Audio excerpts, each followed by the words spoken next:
It's time for Past Access, a barrier-free tour through history.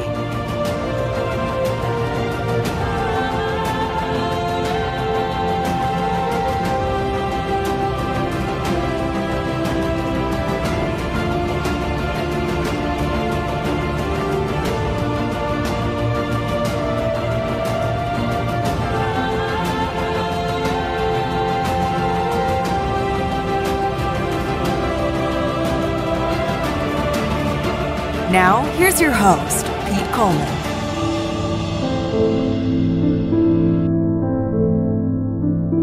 Welcome back to Past Access presents The Great War Revisited.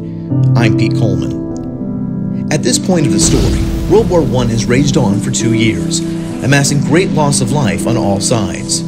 Entrenched in a bloody stalemate, these warring factions brought out the big guns. 1916 would see a huge spike in death and munitions used, starting with the nearly year-long Battle of Verdun, whereas Germany was intent on bleeding the French white with loss of life.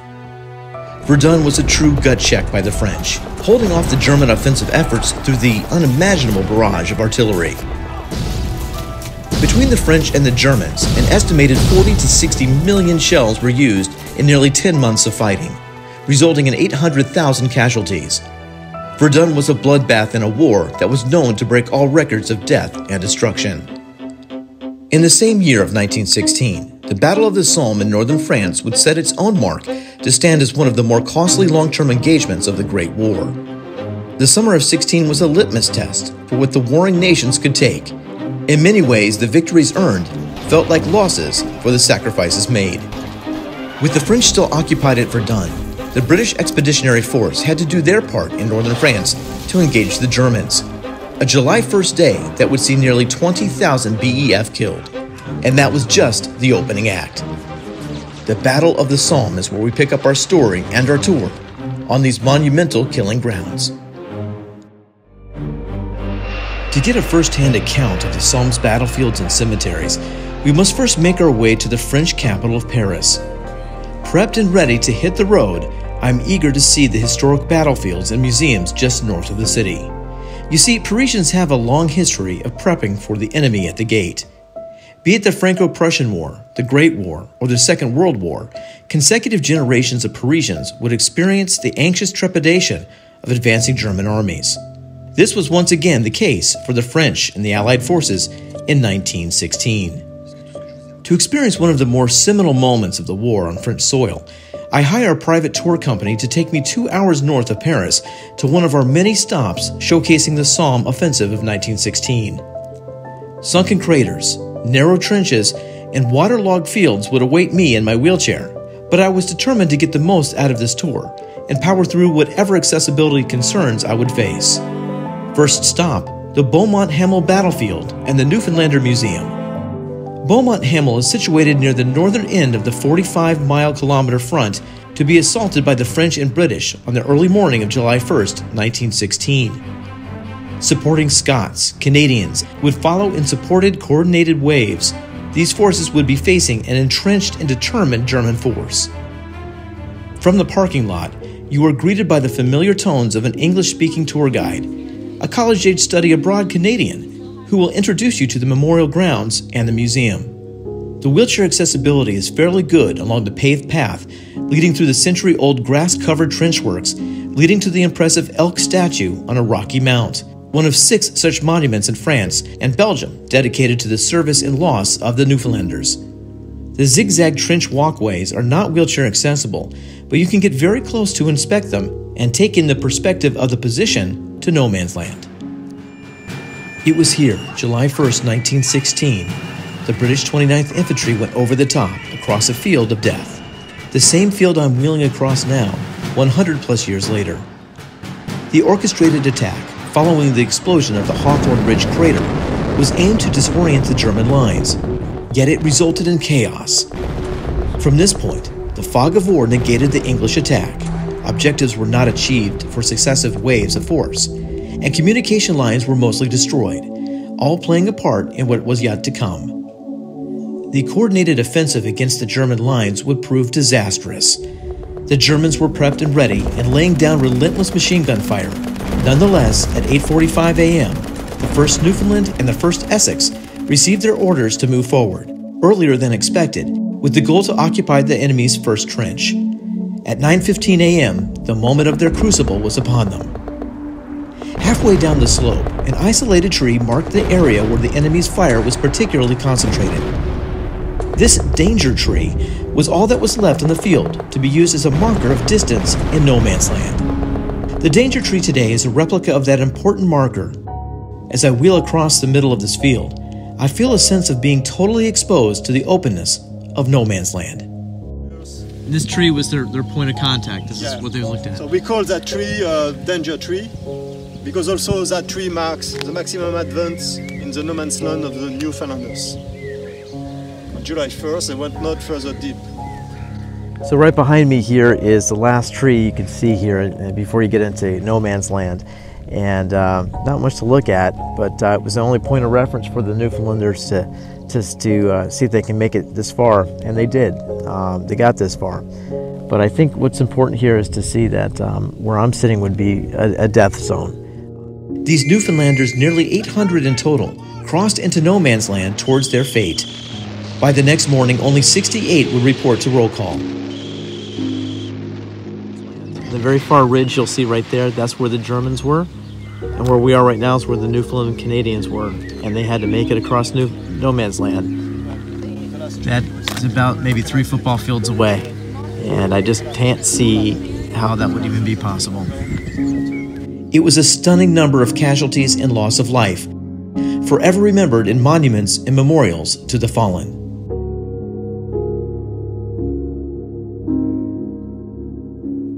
Heading south down the battle line of the Somme, our tour pulls into Thiepval, the largest British war memorial in the world.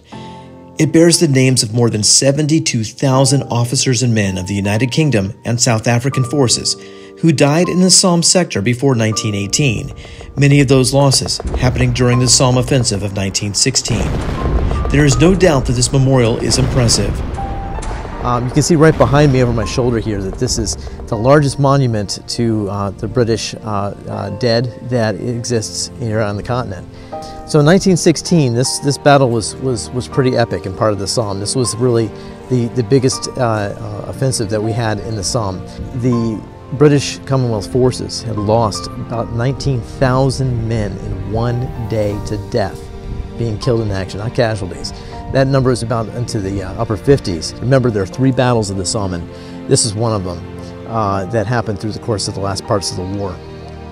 A difficult gravel walkway can make it challenging for chair users, but the effort is worth it. The memorial itself is not wheelchair friendly, but the museum is. That July 1st morning marked the greatest loss of life the British Army would ever suffer. There are thousands of heart-wrenching stories from both sides of the battle lines. However, one stands out as an example of what a death here at the Somme meant to a family back home.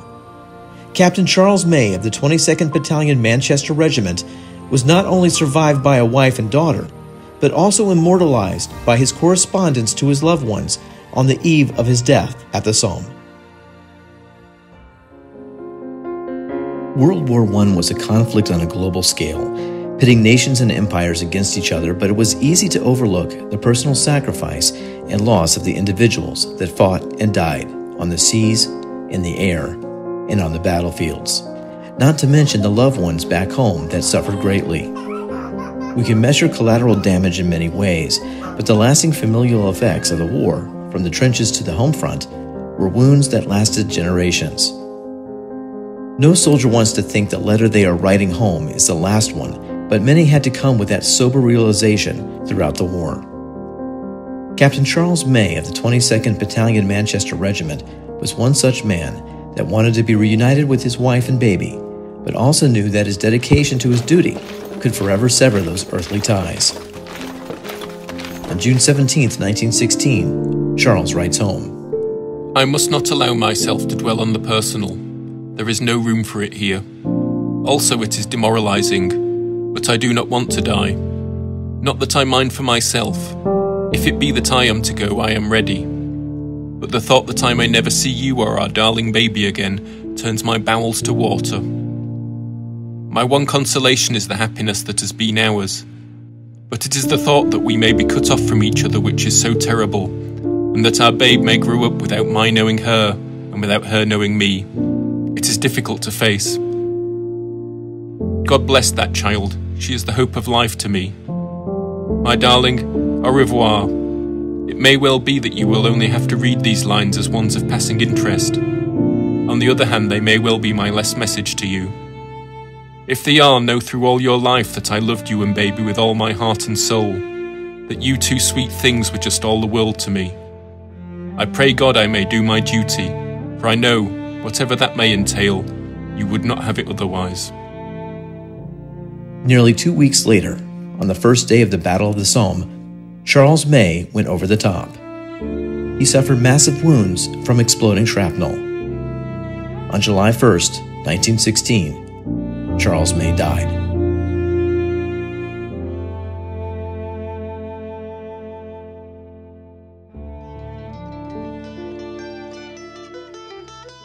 Commonwealth soldiers shared in the sacrifice, ranging from the 1.3 million strong India regimental soldiers to the battle-hardened Anzac Corps. It is here on our last stop in the Somme that we focus on the troops from Australia and New Zealand. The multi-million-dollar Sir John Monash Centre is just outside Villers-Bretonneux. This fully accessible modern museum is an amazing mix of artifacts, multimedia displays, and interactive history showcasing the role of the Australian and New Zealand soldiers in the Great War. Many Anzac descendants followed through on their commitment to pay their respects to the Great War troops. Luke Kenneth Bradley made such a trip with his wife from Sydney, Australia to northern France in 2018 in search of history connected to his grandfather's service a century earlier. I don't know a lot about his service history, but I found out that he fought in the Battle of Somme, which was a very big battle in Australian military history, as well as being involved in the Battle at Villers-Bretonneux. And his role was mainly an ammunition supplier. So he would run up and down the front line using a horse and cart or by hand and deliver ammunition to the machine gun posts on the front line. Luke Bradley, like so many Anzac descendants, came to France to be a bit closer to the historic tragedy of the Great War. And it is very enlightening, and I feel very proud, as all Australians do, I believe. We're very proud of our military history, especially our World War I veterans. I believe they hold a very special place in our hearts because of the amazing sacrifice that they had to go through to give us what we have today. It's quite incredible. Like, to have someone in my family who survived all that is very, very, very special. I watched Luke take in the gravity of loss of life given by his countrymen as he walks through the rows of graves here at the Somme. From July through November of 1916, the Anglo-French forces secured victory at the Battle of the Somme, but at great cost. Totals from the 4 months of fighting stood at over 1 million casualties and 300,000 lives lost, marking it as the bloodiest battle of the Great War. And yet the totals of Verdun that very same year were not too far behind. The tour heads back to Paris for a final day of exploration. I venture over to the Musée de l'Armée, an amazing museum of French military history. Tour groups of French school children are exposed to their nation's sacrifice and civilian privations experienced during the Great War. It is their birthright to know what the cost of war meant for the French Republic and the importance of striving for diplomacy and solving modern-day conflicts. Undoubtedly, hard lessons of history to take in. I have a great respect for that generation that had to live through that, not only the soldiers but the civilians and everyone affected. It was a traumatic experience, let's put it that way. And to relive it and listen to the voices from history, it really gives you pause. As I leave the museum, I see several aged French veterans of the Second World War being honored on this day. It is yet another reminder of the bitter legacy created by the First World War that was visited upon succeeding generations. I start to think about where things stand after the Somme and Verdun. 1916 was a bloodbath, and 1917 would be a year of doubling down on the war of attrition. The Russian Revolution would knock out an ally, whereas German unrestricted U-boat warfare helped to galvanize a new foe in the form of the United States. A window for a peace agreement shrank by the day in 1917. Now it was a race for the Central Powers to provide a knockout punch to the Allies before the Americans could arrive. But it is midway through 1917 that Past Access revisits the region of Flanders for a special kind of hell known as Passchendaele. The Allies and Germans suffered a combined 500,000 casualties, many obliterated by shell fire or drowned beneath the waterlogged fields. Part of the issue was the epic 10-day British artillery barrage of 3,000 guns on German lines for what resulted in little effect other than creating a crater-riddled battlefield. To make matters worse, this would destroy the Flemish drainage system that kept the sea from taking back the land. Combine the problems with the early August rainy season, and you have a swamp-like condition grinding things to a halt. Yet that would not stop the Canadian and Anzac forces from joining the British on diversionary tactics, only to be counterattacked by the Germans in this hellish quagmire of give and take, surrounded by water and mud.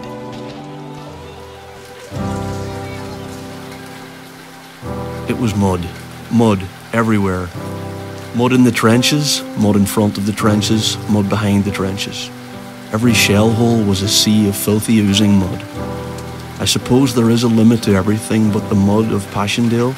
To see men keep on sinking into the slime, dying in the slime, I think it absolutely finished me off. J.W. Palmer, 26th Brigade Royal Field Artillery. All sides on this massive conflict used animals to ride into battle, hold munitions, serve as mascots, and more importantly, carry needed messages across the battlefield. In many ways, these animal combatants were the unsung heroes of the Great War, but it came at a great cost for these animal brothers in arms.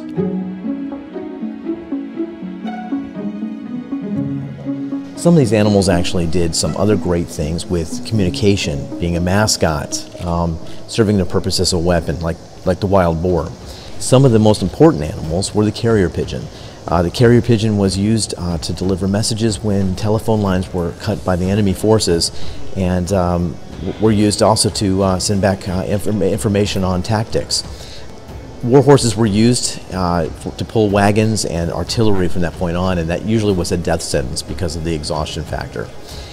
The carrier pigeon is something we're going to talk about right now. We'll go back to Washington, D.C., to the Smithsonian, to the American History Museum, to take a look at Sergeant Stubby, a bull terrier, a mascot, that was awarded numerous medals for the 101st Infantry for the United States, as well as Cherami, that was awarded medals for saving the Lost Battalion, the American Lost Battalion, during World War I. In a small, unassuming corner of the National Museum of American History in Washington, D.C., stands a modest stuffed pigeon upon a perch. This is the heroic carrier pigeon, Cherami, by the way, a French name for dear friend. She would earn this moniker through her efforts to deliver a frantic message to the American artillery that were accidentally bombing their own troops during the Meuse-Argonne offensive of 1918. So you can see here behind me is the exhibit for World War I and America's involvement in the war, and you'll see a taxidermied bird right here by the name of Cherami, who helped rescue the Lost Battalion of American soldiers that advanced too far beyond their lines and were being shelled by their own American artillery. Nearly 550 men from the 101st American Division were in desperate straits, facing a far larger German force. Major Charles Whittlesey wrote this frantic message to attach to Cherami. Our artillery is dropping a barrage directly upon us. For heaven's sake, stop it. Cherami took flight, and the Germans tried shooting her down and were nearly successful. Cherami lost a leg, an eye, and was badly shot through her wing, but still managed to find her way to the American artillery, 25 miles away in 30 minutes, and delivered the needed message. Cherami saved these Americans and helped the Yanks hold the line against the Germans. For this, Cherami was awarded France's highest military honor, the Croix de Guerre. U.S. General Black Jack Pershing provided first-class attention to Cherami on her way back to America to recover. Jeremy died in the summer of 1919. But today you can pay your respects in this museum in Washington, D.C. Jeremy was indeed a dear friend to her servicemen. Our last stop on this journey takes us to Prague in the Czech Republic. Under the thumb of the Austro-Hungarian Empire 100 years ago, the Czechoslovaks were caught in between societies and cultures, pulling them apart. One side, the Greater Danube Empire. On the other side, a pull towards a pan-Slavic movement. The Great War would force many Czechs and Slovaks to choose sides. Modern-day reenactors commemorate the unique contribution the Czechs and Slovaks made to one of the more interesting stories of the Great War. The Czechoslovak legionnaires battled to the sea. When the war broke out in 1914, most of these soldiers were drafted into the Austro-Hungarian forces. An aging empire not quite ready for the war ahead of them struggled as loss of life and national cohesion disappeared, inspiring many to desert their positions in the trenches for the Entente forces. Over 100,000 Czechoslovaks joined the Allies from Italy to France, but a majority crossed over to the Russian forces. Unlucky for them, the Tsar's hold on the Russian Empire was tenuous at best, and while the Great War raged on, a Russian civil war broke out. Stuck in the middle once again, the Czechoslovaks made the collective decision to get out of Russia and head home. The path to the west and the safety of the Entente was a no-go, as the Western Front was a bloodbath in 1917. The decision was to commandeer trains and fight their way east along the Trans-Siberian Railroad to the Pacific Ocean. The only way to do this 6,000-mile trek through the warring Bolsheviks and the White Armies was to fortify numerous trains with armor, guns, and a tenacity to get home. Today, the Legionnaires are honored in the Czech Republic as well as in Slovakia. A replica train comprising over 15 cars traveled across Central Europe from 2014 to 2019 as a rolling history museum to commemorate the war centennial. The tens of thousands of soldiers that were stuck behind lines trying to get back to their newly formed country of Czechoslovakia was a challenging feat, and it was full of attacks and run-ins with the Bolsheviks, trying to get out. Some say even had an effect on the killing of the Tsar and his family, that the Bolsheviks thought it was time to get rid of them because the Czech Legion was on its way to liberate them. That's not a substantiated story, but some still feel that that might have sped up the execution. But since 2015 we actually have this exposition in this mobile forum, and we are traveling from town to town, usually staying for 14 days or 1 week, and trying to bring the history to as many people as possible. Some of the train cars served as modest but needed support for the soldiers. A mail service car, food prep compartment, tailor services, and in true Czech fashion, a pub and beer car. Mostly these trains looked like they were from a science fiction steampunk movie, armored to the teeth and protected by cannon and gun. I brought my son to this exhibit to help fill in his familial connections to his Czech ancestry. You see, my son Nathaniel had a great-great-grandfather on one of these trains in 1919, an officer in command of many legionnaires on train number 2, by the name of Sylvester Zazula. This is my great-great-grandfather, Sylvester Zazula, and he succeeded his mission because he brought the men from Russia back home to Prague. They had to be very scared of the war that was happening. I really feel a connection to these people when I'm at these historical places, and I feel like some sort of pride. Officer Zazula, like many other Czech legionnaires, would make it out of the war-ravaged cities like Irkutsk to the Pacific port of Vladivostok to meet the British and American evacuation fleet.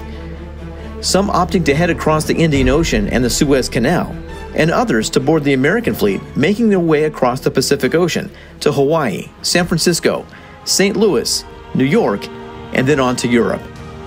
Many did not arrive to the newly formed Czechoslovakia until 1921.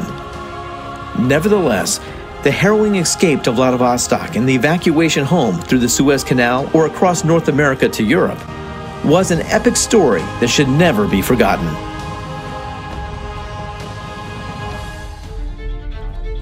There is no doubt that the Russian Revolution had multiple effects on the war. Its contagion of ideology and required adjustment to military war aims began to weigh heavily upon Germany and the Central Powers. It was in 1918, the final year of the war, that the Germans needed a knockout punch in the form of the Ludendorff Spring Offensive. This Kaiserschlacht had to break the Allies, splitting them in two and seizing waterfront supply depots. Operation Michael consisted of 60 German divisions from 3 armies attacking along an 80-kilometer front between St. Quentin and Arras. Make no doubt about it, the Germans brought their A game with an epic bombardment. However, this offensive did not provide the last gasp results the Germans were looking for. As 1918 bled out, the Allies, bolstered by the fresh American replacements, began their own 100 Days offensive pushback. Victory after victory, the Allies advanced from the months of August until November. By November 11th, 1918, at 11 a.m., the guns fell silent, and the Great War was over. World War I was a game changer for the powers that were. Empires fell, power brokers were created, reparations were demanded, and national borderlines were redrawn, thus sowing the seeds for an even larger conflict to take place not even a generation later. The wealthy and the poor of these nations shared in the immeasurable loss of youth and potential, a generation gone or forever scarred by this war. Both the Austro-Hungarian and Ottoman empires fell apart, ceasing to exist. The Germans would have to rebuild under crippling war debt and sanctions. The Central Powers would suffer a combined 4 million military deaths.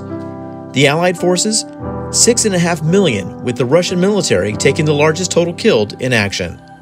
Sobering numbers that are truly difficult to comprehend. The war to end all wars proved to be a sardonic phrase, and those who fought, suffered, and survived the Great War were left to wonder if it was worth the incalculable cost. So we want to thank you for joining us on the special World War I edition of Past Access. This has been extremely interesting for me as a podcaster and as an amateur historian to be able to keep my word to myself. The centennial was going to mean something to me of World War I, and it has. Podcasts and documentaries and books and film and actually going out to places like Ypres and coming here to the Battle of the Somme in northern France are all part of that process to give me a better handle on the tragedy that we saw in World War I. We want to thank you for joining us on Past Access. Remember, you can catch all of our shows on our YouTube channel as well as our audio podcasts to get an idea about what it's like to travel in a wheelchair throughout Europe and throughout the world, especially with historical context. And so always remember that we want to make sure that you have barrier-free travel through history here on Past Access. Once again, I'm Pete Collman, saying goodbye from France.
Past Access with Pete Collman.